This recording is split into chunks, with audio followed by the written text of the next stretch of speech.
और गाइस हमारी तैयारियां पूरी हैं। ये है मिस्टर एहसन, ये है मिस्टर बिग वी, ये अपनी बाइक को जुड़े हुए हैं, बांध रहे हैं।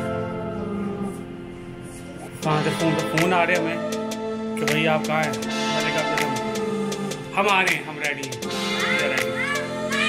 देखिए क्या होता है। खैर से पहुँचे हम लोग।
कैसा रहा फिर आपको काफी अर्से के बाद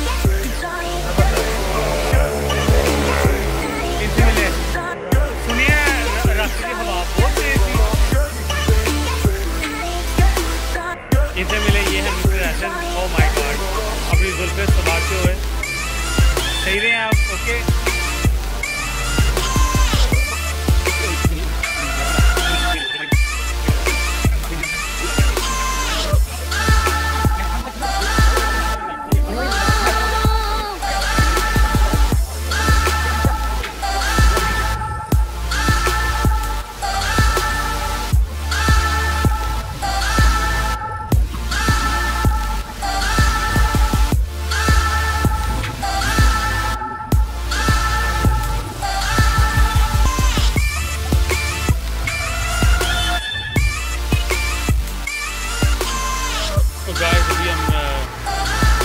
मियाँ जी अपने कोर्स किया ही है, कब फिर रुके हम लोग पेट्रोल वगैरह दिलवाने के लिए। एक बाइक पंचर हो गया और 2 लोगों ने कहा कि हम अपना ऑयल चेंज कर